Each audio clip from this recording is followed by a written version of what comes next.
온 거야, 학생들?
자, 여러분 안녕하세요. 이번 시간에는 우리 지난 시간에 이어서 세계의 자연 환경과 인간 생활에 대해서 배워보도록 할 겁니다. 그래서 우리 지난 시간에 배운 내용을 간단하게 혹시 얘기해 볼 수 있을까요? 생각나는 대로만? 한번 물론 선생님이 대답을 듣고 있지는 않지만 머릿속에 한번 떠올려 보면 여러분들이 배운 몇 가지들이 기억날 거예요. 첫 번째로는 우리가 세계화 지역화에 대해서 배웠죠. 그래서 이제 전 세계적으로 이제 교류가 활발하게 되면서 지구의 크기가 축소되고 있다는 얘기를 했었고, 그럼과 동시에 무한 경쟁 시대로 접어들다 보니까 그래서 지역적인 특색을 살리는 게 중요하다. 그래서 지역화, 뭐 장소 마케팅이라든가 지리적 표시제, 그 다음에 지역 브랜드화 이런 얘기를 했던 걸로 기억을 하고 있어요. 자, 그 다음에 이제 지리정보와 공간 인식으로 봐서는 우리가 이제 동서양의 세계 지도를 비교를 했었죠. 그래서 우리가 지도를 10개 넘는 지도를 보면서 이제 옛날에 중국에서는 이제 뭐 천원지방 사상이라든가 중화사상 이런 게 나타났고요. 우리나라도 영향을 받아서 처음에는 그런 식으로 지도를 그리다가 나중에 되면 어떻게 됐을까요?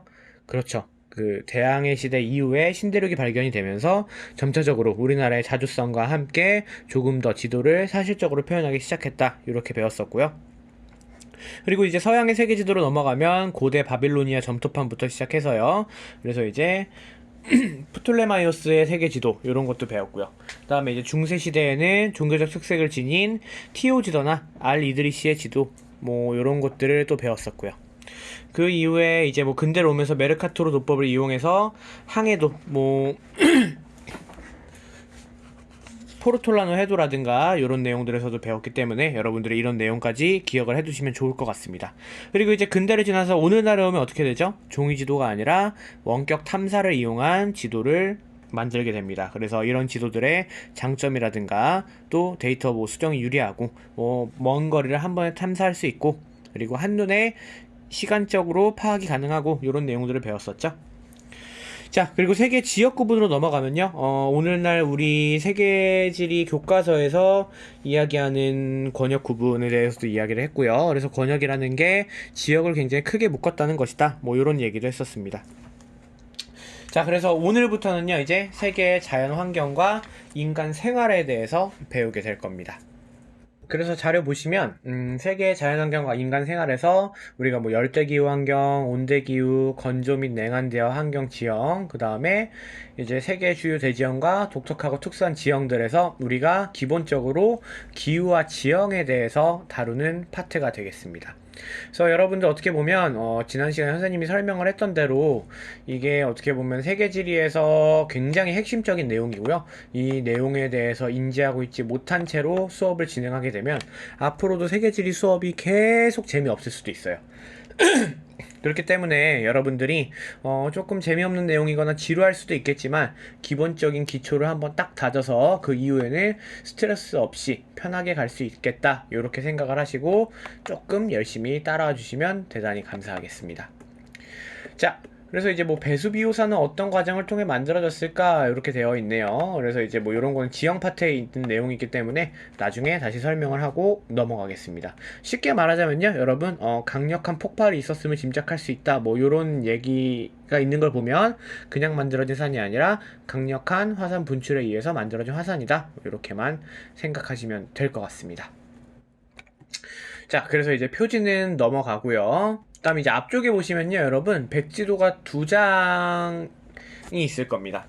두 장이라고 해야 되나요? 네, 아무튼. 그래서 이 백지도가 두 개가 있는데, 하나는 세계 기후에 대한 지도이고요. 그 다음에 또 하나는 세계 지형에 대한 지도입니다. 그래서 이 내용들은요, 선생님이랑 같이 공부한 이후에 다시 한번 채워볼 테니까 나중에 이야기해 주시면 좋을 것 같습니다.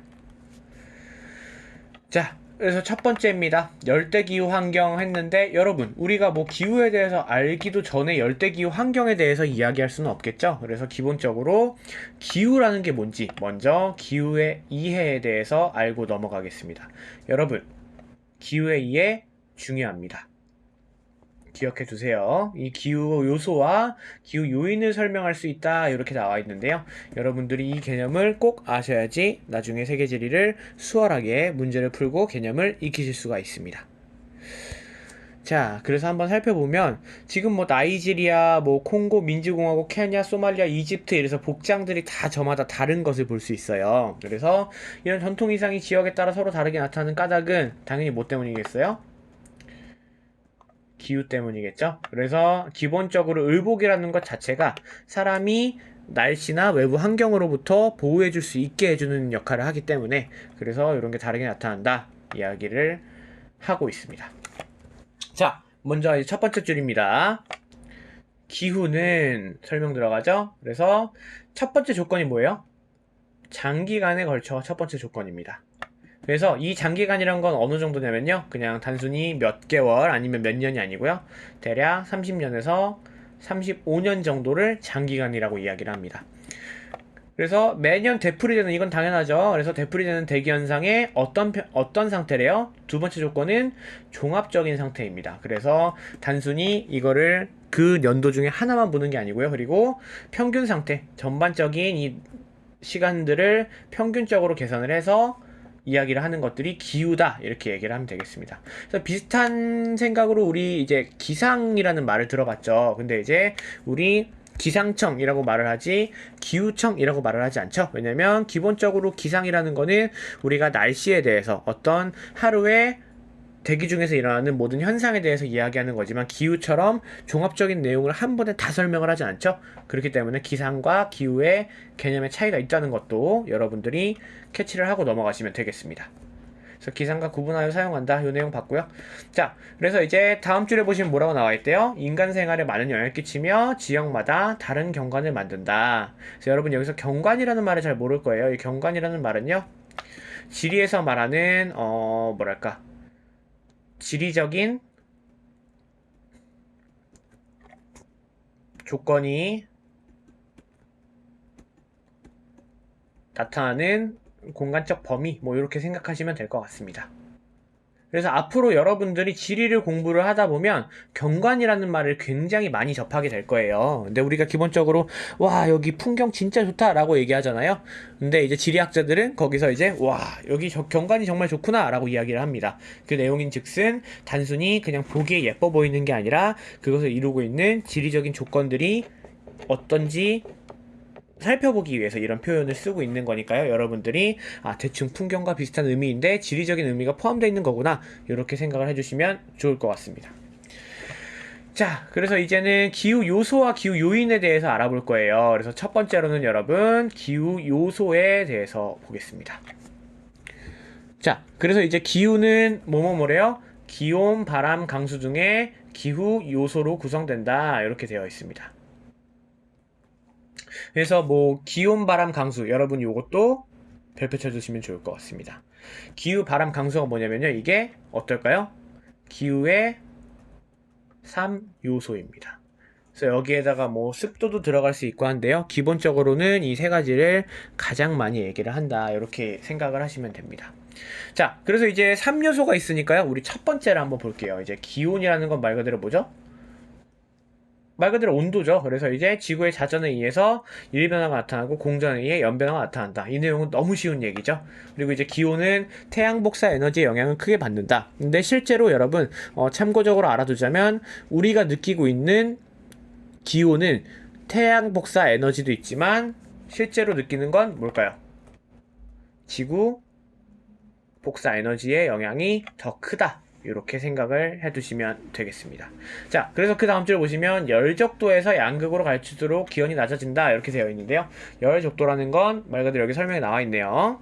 그래서 경도마다 기온이 가장 높은 지점을 연결한 선이 열적도래요. 그래서 지구가 기울어진 채로 공전하기 때문에 계절에 따라 남북으로 이동한다. 그래서 열적도가 계속 위아래로 바뀐다 이런 얘기입니다. 그래서 요거는요 여러분 잠시 뒤에 선생님이 개념을 정리하면서 다시 한번 보도록 하겠습니다. 자, 그 다음에 두 번째 요소입니다. 바람이에요, 바람. 자, 바람은 공기의 수평적인 움직임이다. 그래서 태양 복사 에너지에 의해서 지구 표면의 불균등한 가열은 지구 복사 에너지의 차이를 만들겠죠? 그리고 이 에너지가 기온 차이에 따라서 기압의 차이를 일으키고요. 그래서 공기를 움직이게 한다. 그랬는데, 여러분, 기압 차이가 왜 일어나게 될까요?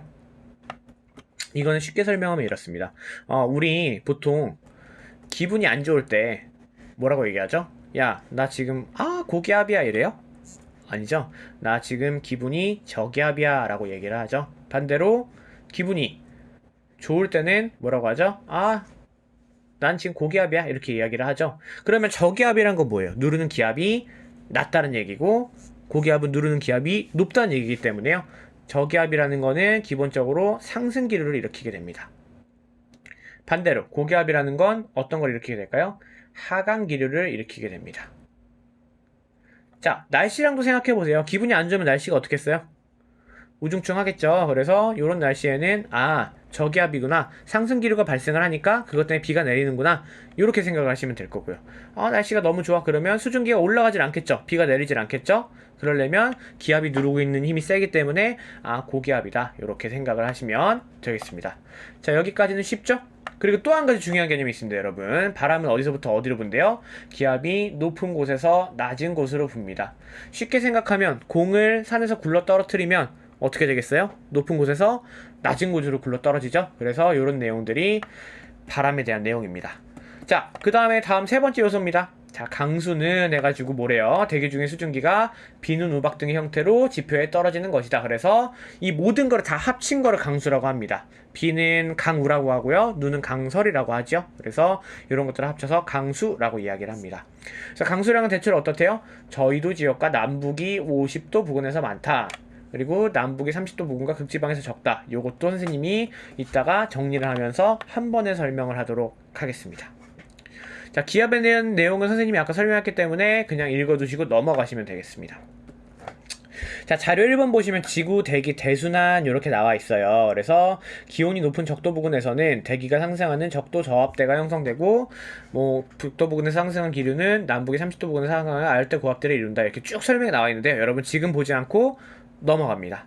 자, 자, 그 다음 자료 2번입니다. 위도별 강수량과 증발량인데요. 요 내용도 지금 여러분들 잘 모르겠죠? 역시 넘어가고 선생님이 잠시 뒤에 설명합니다. 일단 다음 페이지로 넘어갑니다, 여러분. 자, 여러분 오늘 내용이 얼마나 중요하냐면요. 31페이지만 배우고 오늘 수업이 끝납니다. 근데 31페이지까지 수업을 설명을 한 다음에 선생님이 이제 개념 정리를 해가지고 노트에 필기를 할 수 있게 따로 판서를 해줄 거예요. 그래서 이 내용을 보면서 여러분들이 설명을 하면서 개념을 다시 한번 익히기 전에 교과서로 훑고서 설명을 들어간다, 이렇게 생각을 하시면 됩니다. 자, 우리 아까 기후 요소를 봤는데요. 우리 이번에는 기후 요인에 대해서 볼 겁니다. 자, 기후 요인이라는 건 뭐라면요, 쉽게 말하면 기후 요소를 만드는 원인이라고 생각을 하시면 됩니다. 설명이 또 나와 있네요, 그대로. 기후 요소의 지역적 차이를 가져오는 다양한 원인을 기후 요인이라고 한다. 중요합니다, 여러분. 그래서 요소에 아까 기온 바람 강수가 있었고요. 그리고 요것들을 만드는 게 기후 요인이다, 이렇게 나와 있습니다. 그래서 요인이요, 여러분, 엄청 많습니다. 자, 그래서 한번 볼까요? 첫 번째 뭐가 있죠? 네, 첫 번째 위도, 두 번째 수륙 분포, 세 번째 지형, 네 번째는 고도, 그리고 다섯 번째 해류. 그 다음에 여러분 여기 안 나와 있는데 격해도라는 것도 있습니다. 그래서 이런 내용들에 대해서 차근차근 설명을 해볼게요. 자, 첫 번째 이제 위도 봅니다. 위도는 그래서 기후 특성에 가장 큰 영향을 끼치는 요인이다. 그래서 여러분 이 위도라는 건요, 기본적으로 태양이 지구를 비추는 것과 관계가 깊습니다. 저희도 지역은 단위 면적당 일사량이 많다, 태양을 비추는 양이 많다, 이랬는데요. 요거는 요 자료 3번을 보시면 됩니다, 여러분. 자료 3번 보시면요, 지금 요만큼의 면적의 태양을 비치고요, 요만큼의 면적의 태양을 비치고 요만큼의 면적의 태양을 비치죠. 태양빛이 들어오는 거, 빛이 직진하는 성질은 똑같으니까 들어오는 양은 같아요. 근데 어떨까요, 여러분? 단위 면적당 비추는 양은, 그렇죠, 적도 부근이 훨씬 더 많겠죠. 그래서 여기가 상대적으로 더 좁은 면적에 많은 에너지를 받는다, 이렇게 생각을 하시면 되겠습니다. 자, 그러면 이 말이 이해가 되죠? 저희도 지역은 단위 면적당 일사량이 많아서 기온이 높고, 고위도로 갈수록 단위 면적당 일사량이 적어지면서 기온이 낮아진다. 너무 쉬운 얘기입니다. 자, 그 다음에 수륙 분포입니다. 요거는 말 그대로 그냥 한자를 붙여놓은 것 같은데 어렵지 않습니다. 물과 육지가 어떻게 분포되어 있냐 라는 얘기입니다. 그래서 육지와 바다에 비열차를 초래한다 그랬는데, 여러분 비열차 요 내용 중요합니다. 이따가 설명을 다시 합니다. 쉽게 생각하면요, 어떤 물질 1g을 1도씩 올리는데 필요한 에너지의 양이라고 생각을 하시면 됩니다. 그래서 여러분들 쉽게 생각하면 액체가 조금 천천히 끓고 천천히 식죠. 반대로 고체는 빨리 끓지만 빨리 식죠. 그래서 이런 내용들과 연관이 있다, 이렇게만 생각을 하시고 일단은 넘어갑니다. 자, 그래서 보면 같은 위도의 해안 지역이 내륙 지역보다 기온의 연교차가 작게 나타난다, 이렇게 되어 있습니다. 자, 그래서 이 내용을 쉽게 말하자면요, 방금 얘기한 대로 해안 같은 경우에는 물이 데워지는데도 오랜 시간이 걸리지만 그만큼 식는데도 오랜 시간이 걸리겠죠. 그래서 온도의 차이가 내륙에 비해서 크지 않다, 이런 얘기를 하는 겁니다.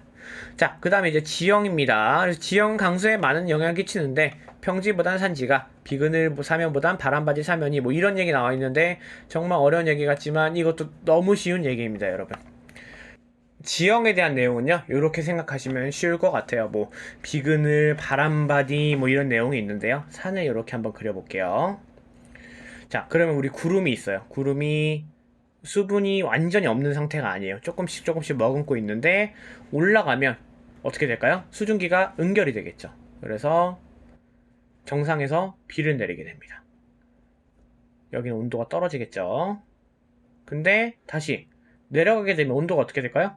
온도가 올라가겠죠. 그래서 건조한 바람으로 다시 변하게 됩니다. 그러면 강수량은 어디에 더 많겠어요? 그렇죠, 이쪽이 더 많겠죠. 그래서 이쪽을 지금 무슨 사면이라고 해요? 여기를 바람 바디 사면이라고 이야기를 하고요.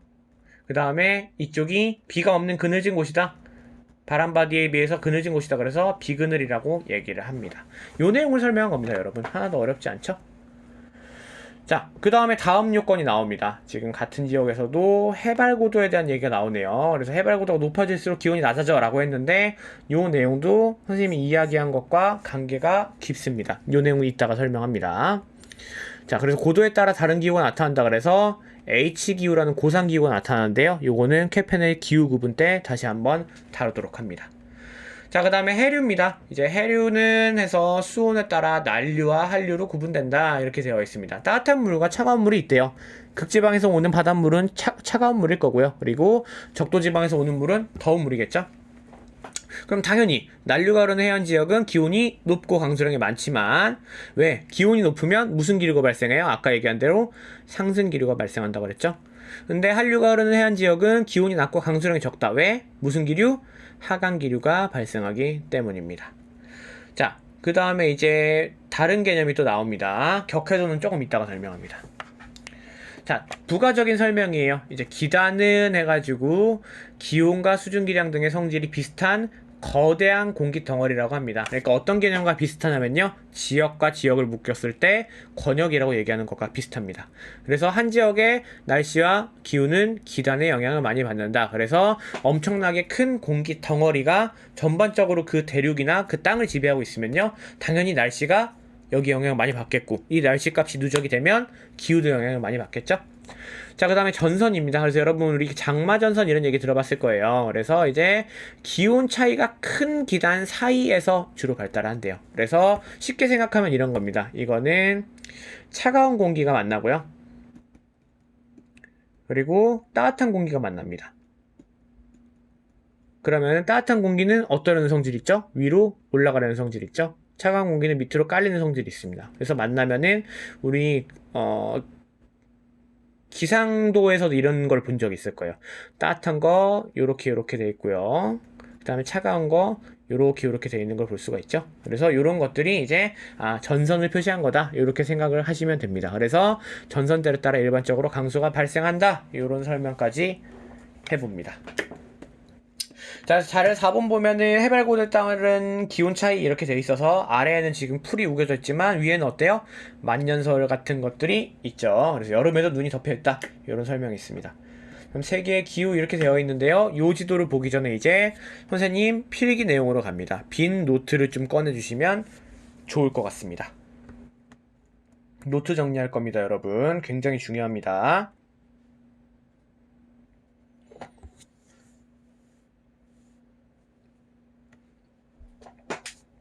자, 여러분 노트 준비되셨죠? 노트 준비가 어느 정도 되신 걸로 알고 필기를 한번 해볼게요. 자, 우리가 방금 전에 배웠던 내용이 기후였죠. 그래서 일단 기후란 이렇게 설명을 합니다. 그래서 기후란 아까 설명이 뭐였죠? 장시간이란 게 첫 번째 조건이었죠. 그리고 또 그렇죠, 종합적이었고요. 그리고 세 번째로는 평균적인 대기의 값을 기록한 것을 기후라고 했습니다. 그래서 대략 30년에서 35년이다 이렇게 얘기를 했었고요. 자, 그래서 우리 일단 기후에 대한 거를 보면요, 이제 첫 번째로는 기후 요소라는 게 있습니다. 그래서 기후의 3대 요소 뭐라고 그랬죠? 기온과 바람과 강수가 있었죠. 자, 그 다음에 두 번째입니다. 두 번째로는 기후 요인이 있습니다. 여러분, 아까 뭐라고 얘기했었죠?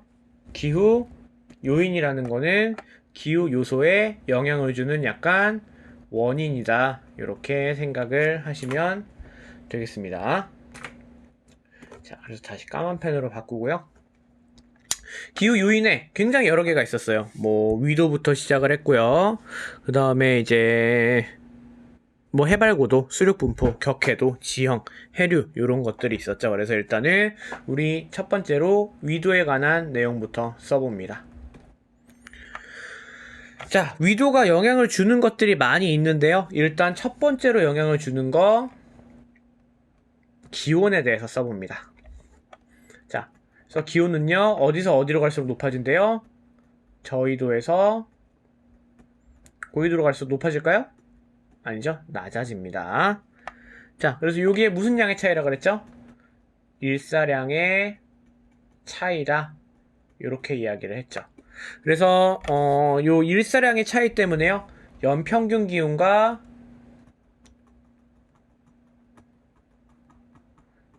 연교차의 차이가 발생을 하게 됩니다.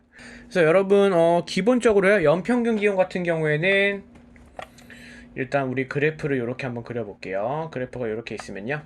여기를 지금 0도라고 생각을 할 거예요. 적도죠, 적도. 그 다음에 이쪽을 지금 북위로 할까요? 네, 북위 90도로 하고요. 자, 그 다음에 이쪽을 지금 남이 90도라고 합니다. 그러면 연평균 기온 같은 경우에는 어쨌든 고위도로 갈수록 어떻게 될까요? 점차 떨어지는 모양이 되겠죠. 지금 대략적으로만 그리는 겁니다, 여러분. 조금씩 달라요, 실제로는. 반면에 연교차는 어떻게 되겠어요?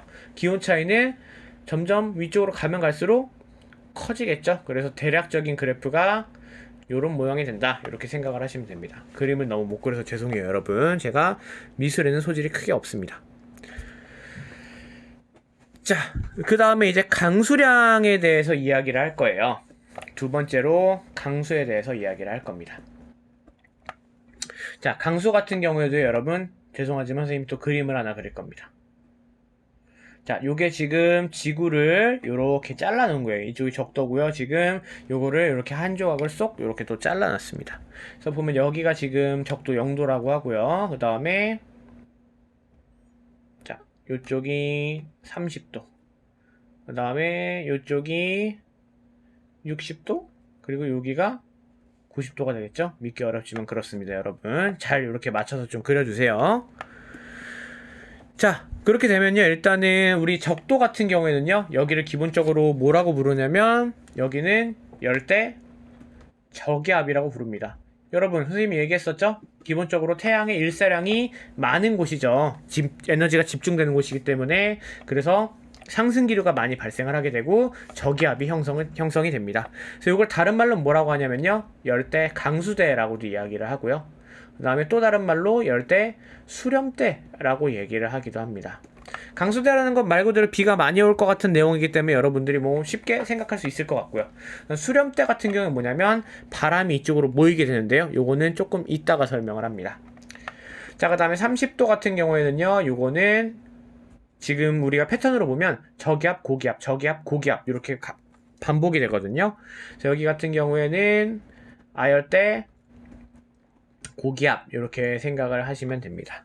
그래서 여러분 뭐 예를 들면 그런 거죠. 뭐 저기압일 땐 고기 앞으로 가라. 그래서 고기를 먹으면 기분이 좋아진다 이러는데, 실제로 아열대 고기압은 그냥 무진장 더운 곳입니다. 그래서 무진장 더운 곳이면 뭐예요? 사막이겠죠. 사막 생각하시면 되고요. 그 다음에 요거는 이제 다른 말로는 뭐라고도 얘기를 하냐면요, 구조적인 고기압이다, 요렇게도 이야기를 합니다. 요거는 극고기압과 엮어서 설명을 합니다. 자, 그 다음에 60도입니다. 60도는 다시 저기압이라고 했죠. 그래서 여기는 지금 고위도 저압대라고 얘기를 합니다. 고위도 저기압.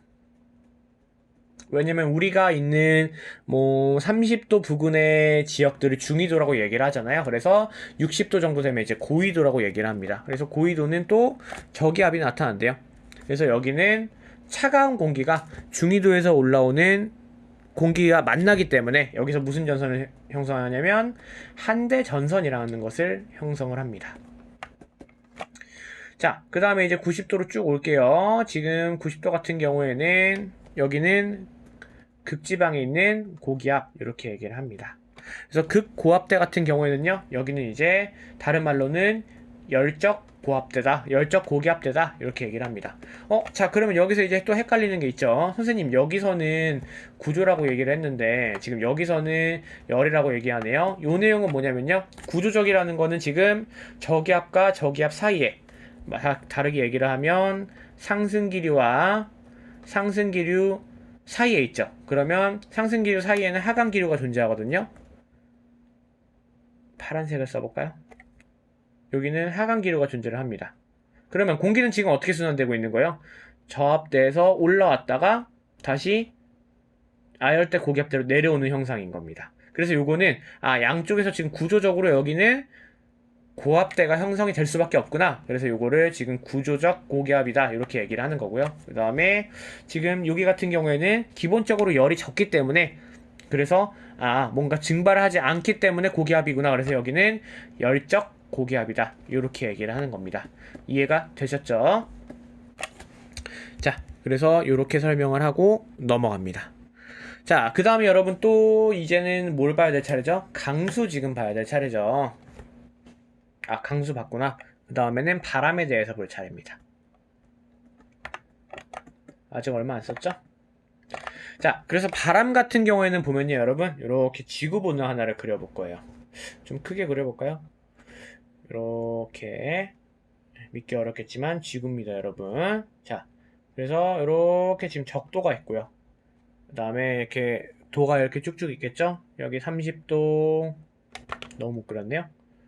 30도, 다음에 60도, 여기는 90도가 될 거고요. 90, 60, 30, 여긴 적도. 아래도 똑같이 있겠죠? 아래도 30도, 여기도 60도, 그 다음에 아래 90도. 그래서 여기는 지금 남쪽이 될 거고요. 여기는 지금 북쪽이 됩니다. 자, 그렇게 되면요, 여러분, 기본적으로 우리가 바람에 대해서 알려면 아까 기압을 이야기를 할 때 기압이 어디에서부터 어디로 바람이 분다고 했죠? 공기가 어떻게 흐른다고 그랬죠? 기압이 높은 곳에서부터 낮은 곳으로 공기가 흘러가고 그 공기가 평행하게 움직이는 게 바람이라고 얘기를 했었죠. 그래서 요것들이 지금 바람이 어떻게 이동하는지를 설명을 할 건데요. 여러분, 기본적으로는 그냥 단순하게 생각하면 돼요. 여기가 지금 고기압이죠. 여기도 지금 고기압이고, 그러면 바람은 고에서 저로 흘러가니까 쉽게 생각하면 그렇겠죠. 고압대에서 적도에 있는 수렴대로 흘러올 거잖아요. 근데 실제로 바람이 이렇게 수직으로 올까요? 그렇지 않습니다. 그래서 여러분, 선생님이 나중에 참고할 수 있게 추후에 오프라인 계약을 하면 영상을 하나 줄 텐데요. 여기에는 사실 코리올리력이라는 게 있습니다. 요거를 다른 말로 하면요, 전향력이다 이렇게 얘기를 해요.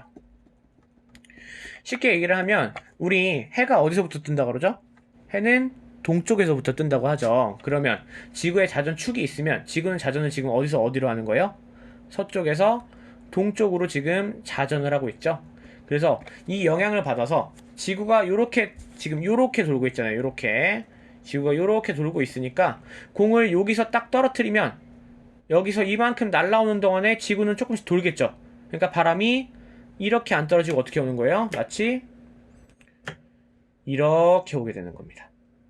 이해가 됐어요? 다시, 내가 공을 여기서 딱 떨어뜨렸어요. 근데 내가 공을 떨어뜨려서 공이 떨어지고 있는 순간에도 지구는 점점 자전을 하고 있겠죠. 그렇기 때문에 어떻게 된다고? 바람이 이렇게 불지 않고 실제로는 이렇게 불게 된다는 얘기입니다.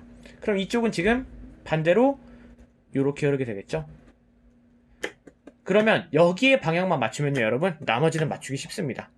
이쪽이 이렇게 불어들어오니까 이쪽은 반대로 이렇게 불어나가겠죠. 그래서 우리 북반구에서는요, 여러분, 변기에 물을 내려보면은 물의 방향을 보면 지구가 자전을 하기 때문에 이렇게 되는 거다. 요거는 여러분들이 나중에 화장실에서 해피타임을 가지시면서 확인을 해보시면 됩니다. 그래서 여러분, 지금 이 각 영역대마다 바람의 이름이 따로 있습니다. 그래서 일단 기본적으로요, 여기에 있는 영역대 바람들을요, 우리가 무역을 할 때 이용하는 바람이다. 그래서 무역풍이라고 얘기를 합니다. 그 다음에 여러분 요런 거 얘기 들어봤을 거예요. 우리나라는 편서풍대에서도 계절풍대 지역에 위치하고 있다. 그래서 여기는 바람이 서쪽에서부터 항상 불어오는 바람이다. 그래서 여기는 편서풍이라고 얘기를 합니다. 그 다음에 또 마찬가지로 이거는 극쪽에서 동쪽에서부터 항상 불어오는 바람이다. 그래서 여기는 극동풍이다. 이렇게 얘기를 합니다. 마찬가지겠죠? 여기도 지금 바람 이름 다 똑같습니다, 여러분. 어려울 거 하나도 없습니다. 자, 그래서 바람이, 요런 원인 때문에 이 방향으로 휘는구나, 이렇게 부는구나, 요런 것들을 생각을 해주시면 좋을 것 같습니다. 그래서 여러분, 이 전향력에 대해서 조금 더 부가적으로 설명을 하자면요. 밖에서는 공이 직선으로 가는 것처럼 보이지만, 이 자전하는 지구 안에 있는 우리로서는 마치 공이 이렇게 휘어져서 움직이는 듯이 보이는 것, 이런 힘을 전향력이라고 합니다. 그래서 요거를 조금 더 자세하게 그림을 보여주면요. 이렇게 회전축이 있고요. 그리고 움직이는 방향이 있습니다. 던지는 방향이라고 생각하면 되겠죠? 그러면 움직이는 방향이 이렇게 있으면 실제로는 회전을 이렇게 하고 있으면은 어떤 거예요? 코리올리력은 이 두 가지 힘의 수직으로 작용을 하게 됩니다. 그래서 이쪽으로 발생하는 힘을 요거를 뭐라고 한다? 코리올리력이라고 한다. 이렇게 생각을 하시면 됩니다. 지금 약간 필기가 조금 어수선한데 여러분들이 조금 정리해서 필기를 해주시면 좋을 것 같아요. 자, 그래서 요런 내용까지 지금 정리를 했으니까요. 다시 한번 이제 다음 내용으로 넘어가 보겠습니다. 자, 위도에 대한 내용을 했고요. 그 다음으로 약간 요거랑은 별도로요. 계절에 관한 내용을 한번 쓸 계획입니다. 계절입니다. 자, 그래서 요거는 일단 그림을 또 이렇게 그릴 거예요. 태양을 이렇게 빨간색으로 그려볼게요.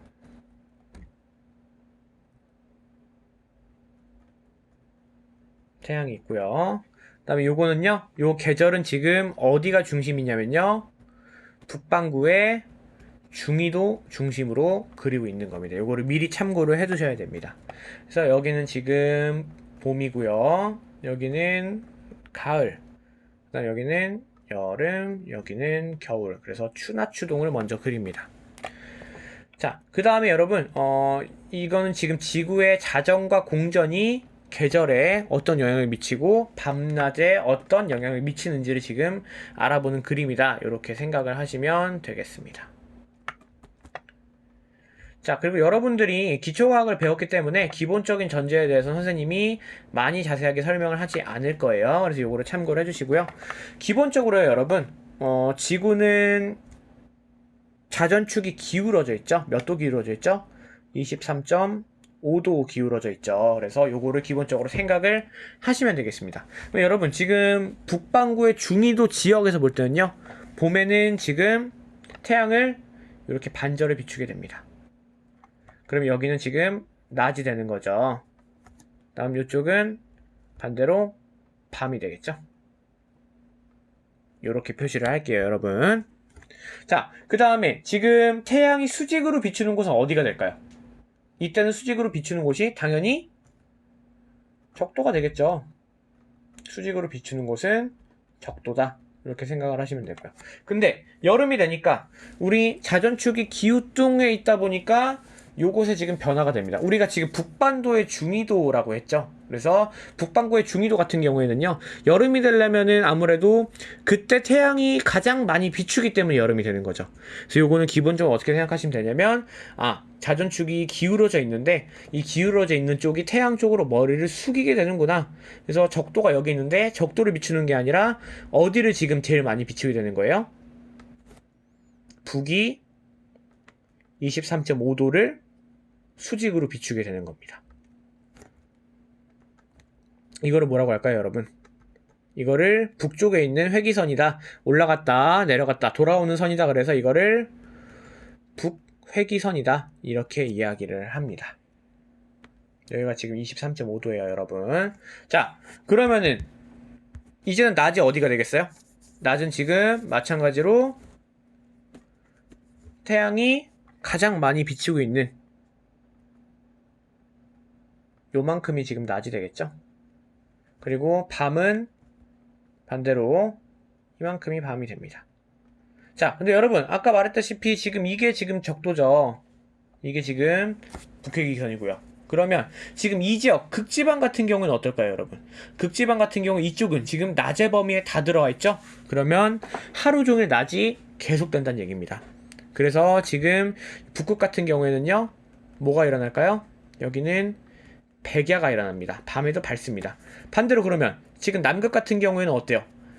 계속 밤이 이어지고 있죠? 그래서 남극은 백야가 아니라 극지방의 밤이다. 그래서 극야다. 이렇게 이야기를 하곤 합니다. 자, 그러면은 우리 요 두 가지 개념만 알면 여러분, 요 내용은 지금 어렵지 않겠죠? 너무 쉬운 내용이잖아요. 그래도 혹시나 모르니까 섭섭할 수도 있으니까 필기는 하고 갑니다. 자, 이번에는 지금 낮이 어디가 되겠어요? 가을이 되면 낮이 지금 반대쪽이 되겠죠? 이쪽이 낮이 되고요. 다음에 이쪽이 밤이 됩니다. 그리고 수직으로 비추는 곳은 역시 어디예요? 당연히 적도가 될 거고요.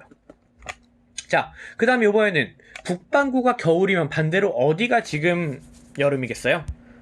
그렇죠. 남반구가 여름이 되겠죠.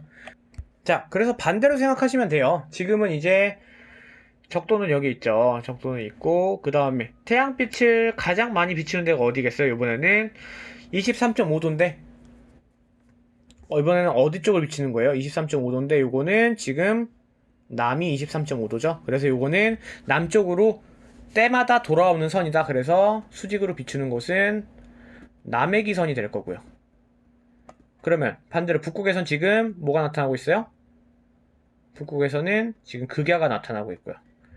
남극에서는 백야가 나타나고 있는 거를 알 수가 있겠죠. 근데 여러분, 그러면 이 백야와 극야가 나타나는 곳은 어디일까요? 정확하게는 요건 너무 간단합니다. 우리 90에서 23.5 빼면 몇 도죠? 66.5도인가요? 그러면 66.5도 이 북이나 이 남에서만 나타납니다. 북이 66.5도 이북, 그 다음에 남이 66.5도 이 남에서. 마찬가지죠. 겨울에도 여름에도 요런 때만 나타난다. 요거를 여러분들이 알고 넘어가시면 이제 자전과 공전 때문에 계절과 그 다음에 뭐 낮밤이 바뀐다. 요런 것들을 여러분들이 기억을 하시면 될 것 같습니다. 자, 그러면 여러분, 낮밤의 길이를 얘기를 하자면 그 적도는 어떨까요? 적도는 언제나 낮밤의 길이가 어떨까요? 같다. 그럼 뭐예요? 12시간 대 12시간이라는 얘기가 되겠습니다. 자, 여러분, 이제 위도라는 좀 복잡한 개념이 끝났으니까요. 나머지 개념에 대해서는 빨리빨리 쓰고서 넘어가도록 할게요. 자, 두 번째 개념이 이제 해발고도입니다. 아까 했던 거 계속 복습하고 있는 거죠. 자, 해발고도는요, 정말 쉽게 생각합니다. 100m가 올라갈 때요, 기온은 어떻게 될까요? 기온은 마이너스 0.5에서 마이너스 1도씨만큼 떨어집니다. 이 이유는 뭐냐면요, 우리 지표가 달궈져 있죠. 그러면 이 달궈졌던 지표가 점차적으로 차츰차츰 식기 때문인데, 달궈져 있는 지표에서 멀어질수록 온도는 더 빨리 식게 되겠죠. 그래서 높은 곳으로 갈수록 기온이 떨어진다. 뭐 이런 얘기입니다. 자, 그 다음 세 번째입니다. 수륙 분포. 아까 선생님이 비열에 대해서 얘기를 했을 거예요. 그래서 여기서 비열한 거는 비열한 거리에 나오는 그 아주 가증스럽고 비열한 게 아니라요, 여기서 말하는 비열이라는 것은 1g의 물체를 1도씨 올리는데 필요한 에너지입니다. 그래서 이 비열의 값을 보니까요, 물이 기준이 되는 1이고요. 반대로 모래 같은 경우에는 0.19래요. 여러분, 그러면 물은 이만큼인데 모래는 그거에 약 20% 조금 안 되는 에너지만 가해도 어떻게 되는 거예요? 훨씬 더 빨리 데워지고 빨리 식는다는 얘기가 되겠죠? 그래서 이런 것들 때문에 지금 어때요? 물과 가까운 곳은 연교차가 높을까요? 작을까요? 연교차가 적겠고, 모래, 암석으로 이루어진 곳은 연교차가 크겠죠? 그래서 이게 연교차 영향이 있다. 이런 얘기까지 아까 했었습니다. 자, 그 다음 4번입니다. 4번 같은 경우에는요, 아까 얘기를 안 했던 걸 먼저 할게요. 격해도라는 겁니다. 이건 EBS 교재에 나와 있습니다. 그래서 격해도라는 거는요, 바다와 격리된 정도입니다. 그러면 바다와 가까우면 물과 가깝겠죠? 그렇게 되면은 당연히 연교차가 떨어지겠고요. 바다와 멀어지면 연교차가 올라가겠죠. 그래서 요거는 세 가지 조건으로 나눠서 볼게요. 그래서 짝은 1번입니다. 바다와의 거리가 멀어질수록 뭐가 높아져요? 연교차가 커지고요. 자, 두 번째로는요. 해안과의 거리가 멀어진다라는 뜻입니다. 해안과의 거리가 멀어질수록 강수량은 떨어질 거고요. 자, 그 다음에 세 번째입니다.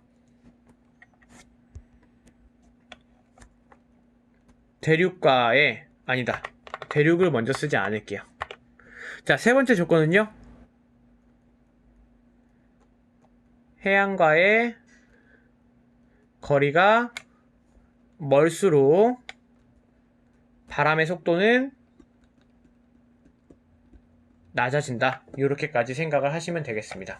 쉽게 말하면 그거예요. 바다에서 멀어질수록 연교차는 더 커지고요. 비는 점점 적게 오고요. 수분의 영향이 줄어드니까요. 그리고 해양에서 멀어져서 육지로 갈수록 바람이 육지와 마찰력을 일으키기 때문에 바람의 속도도 줄어든다. 이렇게 생각을 하시면 되겠습니다. 굉장히 간단한 얘기입니다. 자, 그 다음에 5번입니다. 지형입니다. 자, 그래서 이 지형 같은 경우에는요, 기온 감률이라는 게 적용이 됩니다. 기온 감률이라는 건요, 쉽게 말하면 이런 거예요. 되게 어려운 용어 같은데 일단 적어는 볼게요. 수분, 단열, 압축.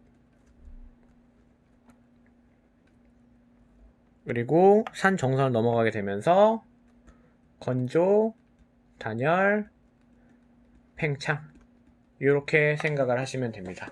여러분, 이렇게 물이 나눠지는 산 정상에 딱 이렇게 기점이 되는 곳이다. 그래서 여기를 분수계라고 얘기를 하거든요. 물방울이 하나가 여기서 뚝 하고 떨어지면 여기서 반으로 딱 나뉘겠죠. 그래서 이걸 분수계라고 하는데요.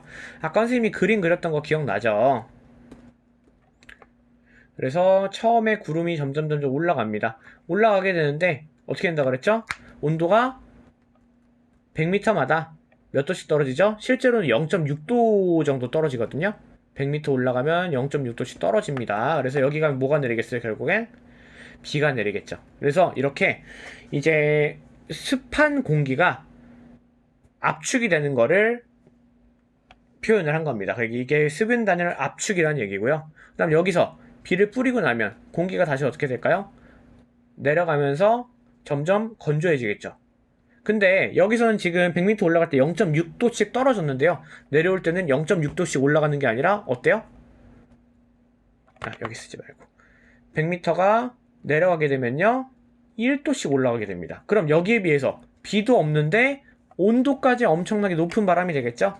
그래서 이게 지금 건조 단열 팽창이다. 건조한 공기가 팽창하는 거다. 이렇게 생각을 하시면 되겠습니다. 그래서 이 모형을 기온 감률이라고 하고요. 그래서 여기가 아까 뭐였죠? 바람 맞이였죠. 그 다음 여기가 비그늘이었죠. 이런 용어로 생각을 하시면 됩니다. 자, 그래서 여기 바람 맞이 또는 바람 바디라고도 얘기를 하고요. 그 다음에 여기를 비그늘이라고도 하고요. 또는 바람 그늘이라고도 얘기를 합니다. 얼추 그냥 이런 뉘앙스면은 요렇게거니 생각을 하시면 되겠습니다. 또는 바람 의지라고도 얘기를 합니다. 자, 그 다음에 드디어 마지막입니다, 여러분. 마지막으로 해류가 있었죠? 그래서 해류 같은 경우에는 난류일 때는 강수량도 만차 상승 기류니까 그리고 기온도 높고요. 반대로 한류일 때는요. 강수량이 낮고요. 기온도 낮습니다. 자, 그래서 요거는 어떤 영향을 일으킨다고 그랬죠? 사막에 영향을 준다고 얘기를 했었죠. 그래서 반드시 사막이 아열대 고압대에만 있는 게 아니라 한류 연안에도 사막이 발생을 한다. 이런 내용까지 했습니다. 자, 그래서 여러분 요 필기한 내용들 나중에 여러분들이 공부를 하면서 계속적으로 확인할 때요 안 보이면 계속 복습을 해놓으면 도움이 되실 겁니다. 그래서 요 내용들을 기본적으로 정리를 하시고요. 다음 시간에는 케펜의 기후 구분에 대해서 설명을 할 겁니다. 다시 한번 말씀드리지만 지금 얘기하는 기후 요소, 기후의 3요소 얘기했었죠. 기온, 강수, 바람, 그리고 기후 요인, 이 기온, 바람, 강수에 영향을 미치는 위도, 해발고도 수륙분포, 격해도, 그리고 지형, 해류 요 내용들은요 여러분들이 반드시 알아야지 문제를 풀거나 개념을 이해하는데 어려움이 없으니까 꼭 참고하시기 바랍니다. 자, 오늘 모르는 내용 있으면 이따 라이브 때 질문해 주시고요. 여러분 대단히 고생하셨습니다.